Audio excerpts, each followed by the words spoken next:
Hello everyone, welcome back. Study ম্যাথামেটিক্সে প্রত্যেকে স্বাগত জানিয়ে ক্লাস 7 থেকে chapter 14 page number 172 video part number আজকে 1 করব, অর্থাৎ ফার্স্ট ভিডিও। এখান থেকে চ্যাপ্টার দেখো 14 নম্বর চ্যাপ্টারে কি বলেছে, ত্রিভুজের ধর্ম।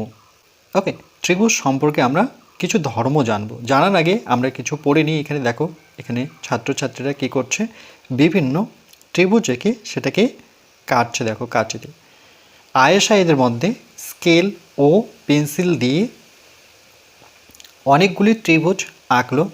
এদের মধ্যে হিমু ওই ত্রিভুজাকার ক্ষেত্রগুলি কাঁচি দিয়ে কেটে ফেললো। তাহলে দেখো এখানে চারটা ত্রিভুজ আলাদা আলাদা, এখানে একটা আলাদা দেখতে পাচ্ছি, এখানে একটা আলাদা রকম দেখতে পাচ্ছি, এখানে একটা আলাদা রকম, এখানে একটা আলাদা রকম দেখছি। প্রতিটি ত্রিভুজের শীর্ষবিন্দু, দেখো শীর্ষবিন্দু অর্থাৎ এই যে বিন্দুগুলোকে বলা হয়, এখানে একটি বিন্দু, এখানে একটি বিন্দু, এখানে একটি বিন্দু, তাহলে কটা বিন্দু? 1 2 3। তাহলে শীর্ষবিন্দু কটি? 3টি। যে কোনো একটা ত্রিভুজ যদি আমরা অঙ্কন করি, যে কোনো, আমি একটা পেজ নিলাম, এখানে স্কেলের সাহায্যে আমরা যে কোনো একটা ত্রিভুজ অঙ্কন করব, সেখানে কিন্তু 3টি শীর্ষবিন্দু পাবো। যেমন ইচ্ছে ত্রিভুজ অঙ্কন করি, টানলাম, ঠিক এভাবে যুক্ত করে দিই, আর এই দাগের সাথে এটাকে যুক্ত করে দিই। তাহলে এখানে কটি বিন্দু? এই যে এটাকে বলা হয় শীর্ষবিন্দু, এখানে একটি শীর্ষবিন্দু, এখানে একটি শীর্ষবিন্দু, তাহলে টোটাল 3টি শীর্ষবিন্দু। তাহলে প্রতিটি ত্রিভুজের 3টে করে শীর্ষবিন্দু। প্রতিটি ত্রিভুজের বাহু কটি? দেখো এই যে 1 2 3, 3টি, 1 2 3, 1 2 3, 1 2 3, প্রত্যেকটা কিন্তু এই যে 1 2, এটা 2 নম্বর বাহু, এটা 3 নম্বর বাহু, 3টে দাগ দিলাম, এটা 1 নম্বর 2 নম্বর 3 নম্বর, 3টি বাহু। প্রতিটি ত্রিভুজের কোণ সম্পর্কে আমরা জানি, এই যে এগুলোকে কোণ বলা হয়, 1 2 3। তাহলে প্রত্যেকটা ত্রিভুজে দেখো 1 2 3টি করে কোণ। তাহলে আমরা এই পর্যন্ত কি শিখলাম, যে ত্রিভুজের 3টি শীর্ষবিন্দু, 3টি বাহু আর 3টি কোণ থাকে। আমি একটি ত্রিভুজাকার ক্ষেত্র নিলাম ও ভাঁজ করে প্রতিটি বাহুর মধ্যবিন্দু খুঁজি। আমরা কিন্তু এবার মধ্যবিন্দু সম্পর্কে জানব। আমি একটি ত্রিভুজার ক্ষেত্র নিলাম ও ভাঁজ করে মধ্যবিন্দু খুঁজব। দেখো আমি একটা কাগজ নিলাম, এখানে একটা ত্রিভুজ আমরা অঙ্কন যদি করি, স্কেল বসে যে কোনো মাপের,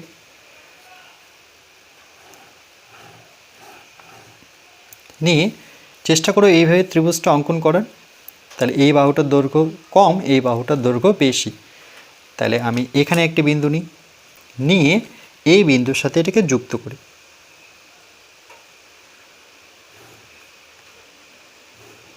করলাম, ওকে, ঠিকভাবে যুক্ত করতে হবে। ওকে, করার পর এবার তৃতীয় বাহুটাকে যুক্ত করে নেব। করার পর এবার যদি এটাকে আমরা কেটে নিই কাঁচি দিয়ে সাইড বরাবর, আমি ত্রিভুজটা কেটে নিলাম। কেটে নেওয়ার পর দেখো ভাঁজ কী করে করব, এই শীর্ষবিন্দু থেকে আর বিসিটাকে কিন্তু এক জায়গায় করব। মানে এখানে যদি লিখে দিই, এই বিন্দুটার নাম এ দিলাম, এই বিন্দুটার নাম দিলাম বি, আর এই বিন্দুটার নাম দেব সি। এবার বি আর সিকে আমরা এক জায়গায় করব। এই শীর্ষবিন্দু থেকে দেখো এভাবে, ওকে।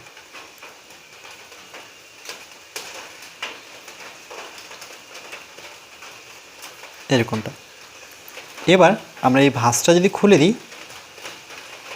দিলে দেখো একটা দাগ পাবো, রাইট? এই দাগ বরাবর আমরা স্কেল দিয়ে এই যে এখানে দাগটা বসছে, এই স্কেল দিয়ে আমরা এটাকে ডট ডট করে দাগ দিই। এই যে যেখানে ছেদ করলো, বিসি বাহুটাকে যেখানে ছেদ করলো, সেটার নাম দিয়ে দিই আমি ডি বিন্দু। ওকে, এবার দেখো এখানে লক্ষ্য করো যে এবিসি ত্রিভুজ ছিল, কিন্তু যখন সেটাকে ভাঁজ করলো, তাহলে কি পেল? এডি পেল, এটার মতো করে এডি।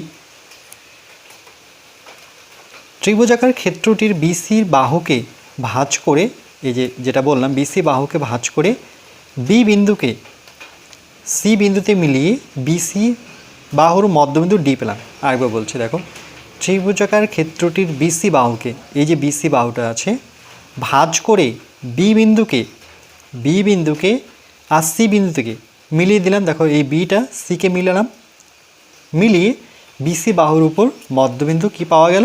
ডি পাওয়া গেল। আমি যদি এ শীর্ষবিন্দু ও ডি মধ্যবিন্দু, এ শীর্ষবিন্দু আর ডি মধ্যবিন্দু অর্থাৎ যোগ করার কথা বলছো, মধ্যবিন্দু বরাবর ভাঁজ করে খুলে দিই, কি পাবো দেখি। এই যে ভাঁজ করে যখন খুলে দিলাম তখন আমরা কি পেলাম? এডি সরলরেখাংশকে, এই যে দেখো এডি সরলরেখাংশ পেলাম। যখন এটাকে যুক্ত করলাম বা যুক্ত করলো, সেটা কি পেলাম? এডি সরলরেখাংশকে ত্রিভুজ এবিসি এর কি বলবো? ত্রিভুজ এবিসি এর কি বলবো?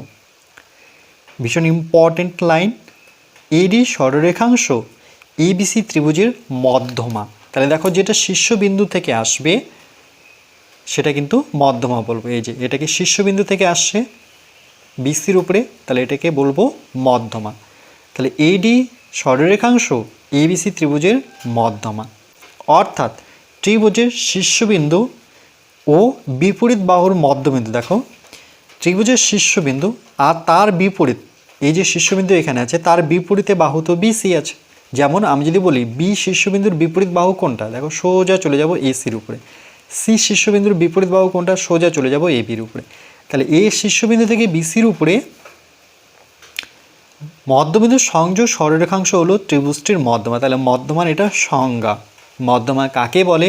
ত্রিভুজের শীর্ষবিন্দু ও বিপরীত বাহুর মধ্যবিন্দুর সংযোগ সরলরেখাংশ হলো ত্রিভুজটির মধ্যমা। আমি কাগজ ভাঁজ করে এসি বাহুর মধ্যবিন্দু ই ও বিপরীত শীর্ষবিন্দু যোগ করে মধ্যমা তৈরি করি।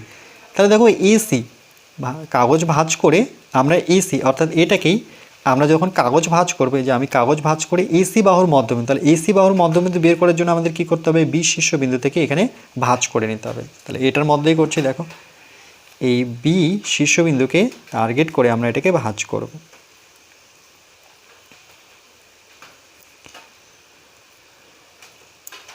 করার পর এবার যদি আমরা ভাঁজটা খুলে দিই, তাহলে দেখো এখানে একটা দাগ পাবো।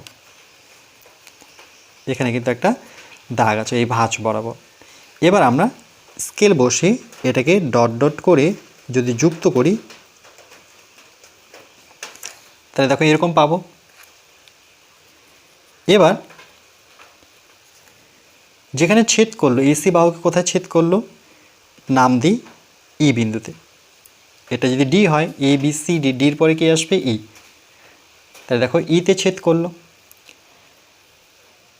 এসি বাহুর মধ্যবিন্দু ই ও বিপরীত শীর্ষবিন্দু, তাহলে এসির বিপরীত শীর্ষবিন্দু কোনটা? দেখো এসি এটা বাহু, তার বিপরীত শীর্ষবিন্দু কি দেখাচ্ছে? বি। যোগ করে মধ্যমা তৈরি করি। এই যে মধ্যমাটা যে পেলাম, মধ্যমার নাম কি? বিই। এর আগের মধ্যমার নাম কি ছিল? এডি। আর এখন যেটা মধ্যমা পেলাম সেটা হচ্ছে বিই। আবার আমি কাগজ ভাঁজ করে এবিসি ত্রিভুজের এবি বাহুর মধ্যবিন্দু বলছে, এবার এবি বাহুর মধ্যবিন্দু খুঁজি তৃতীয় মধ্যমা। তাহলে কটি মধ্যমা পেলাম? 1 2, এবার আমরা তৃতীয় মধ্যমা, অর্থাৎ এবার কি করব? সি বিন্দুটাকে, দেখো সি কে টার্গেট করে কাগজটা ভাঁজ করে নেব।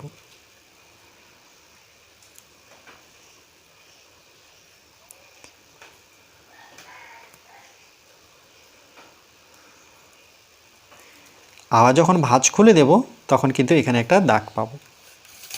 এবার আমরা কি করব? স্কেল বসিয়ে এই যে দেখো এই দাগ বরাবর আমরা এটাকে যুক্ত করব এইভাবে। তাহলে এখন যে বিন্দুটার নাম দেব ইর পরে, এটা এফ। ওকে, পাশের ছবিটা রাখি। এবি বাহুর মধ্যবিন্দু খুঁজে তৃতীয় মধ্যমা তৈরি করি ও দেখি এবিসি ত্রিভুজের মধ্যমা তিনটি একটি বিন্দুতে মিলিত হয় কিনা। অর্থাৎ মধ্যমা তিনটি কোথায় মিলিত হলো? দেখো এখানে মিলিত হলো। এটা নাম দেব আমরা ও। যখন আমরা সিএফ যুক্ত করব, এই যে ত্রিভুজের মধ্যমা তিনটি 1 2 3, একটি বিন্দুতে মিলিত হয় কিনা, অবশ্যই একটি বিন্দুতেই মিলিত হলো, অর্থাৎ এখানে মিলিত হলো। তাহলে মধ্যমা তিনটি কি, আমরা লিখব যে মধ্যমা তিনটি সমবিন্দু। সমবিন্দু, সম কথার অর্থ হচ্ছে সমান দূরত্ব। ও থেকে সি যার দূরত্ব, ও থেকে এর দূরত্ব সমান না, সমবিন্দু কথার অর্থ হচ্ছে একটা বিন্দু দিয়ে তিনটি মধ্যমা গেছে, দূরত্ব তো সমান নয়, কেন এই দূরত্বটা বেশি আছে, এই দূরত্ব কম আছে, এটা আরও কম আছে। তাহলে সমবিন্দুর কথার অর্থ হচ্ছে একটি বিন্দু দিয়ে তিনটি মধ্যমা যাওয়াকেই বলবো আমরা সমবিন্দু। এটাই যদি আমি খাতার মধ্যে করি বা একটা পেজের মধ্যে করি, তাহলে দেখো আমি একটা ত্রিভুজ অঙ্কন করব, যে কোনো মাপ নিয়ে এখানে একটি বিন্দু দিই। এবার এই বিন্দুর সাথে এটাকে যুক্ত করব।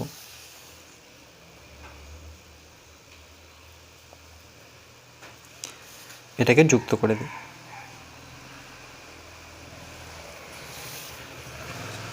নাম দিই এ বি সি। এবার এডি মধ্যমাটা কী করে বের করবে, এই যে এই শীর্ষবিন্দু থেকে আমরা যখন বিসি বাহুর উপরে এভাবে লম্ব টানব, সেটা কোথায় ছেদ করলো, ডি বিন্দুতে। আবার যখন বি শীর্ষবিন্দুতে আমরা স্কেল বসাবো, সেটা তার যে বিপরীত বাহু সেটা কি, সেটা হচ্ছে এসির উপরে ছেদ করবে যদি আমরা যুক্ত করি। তাহলে এ বি সি ডি, ডির পরে ই, অর্থাৎ এই বিন্দুটার নাম হচ্ছে ই। এবার সি শীর্ষবিন্দু থেকে যখন আমরা মধ্যমা টানব,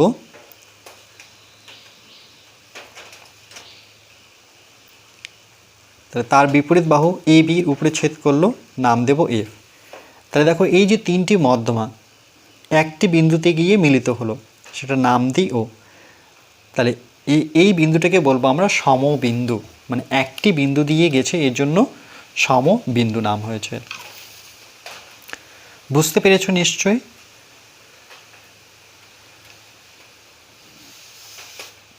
তাহলে এখানে আমরা কি কি জানলাম, তিনটি শীর্ষবিন্দু সম্পর্কে ধারণা পেলাম, তিনটি বাহু সম্পর্কে ধারণা পেলাম।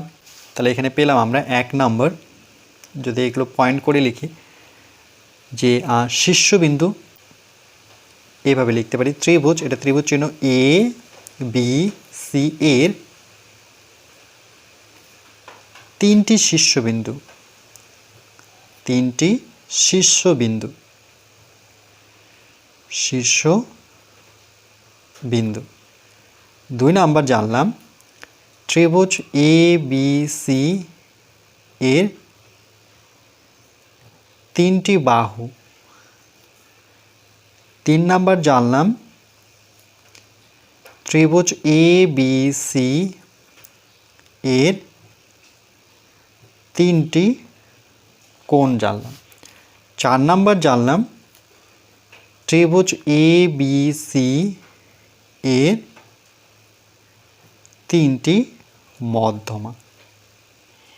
ওকে, ভীষণ ইম্পর্টেন্ট, এই 4টা ধর্ম কিন্তু অলরেডি আমরা পেয়ে গেলাম, যে একটি ত্রিভুজের তিনটি শীর্ষবিন্দু, একটি ত্রিভুজের তিনটি বাহু, একটি ত্রিভুজের তিনটি কোণ, আর একটি ত্রিভুজের মধ্যমা কটি, তিনটি মধ্যমা।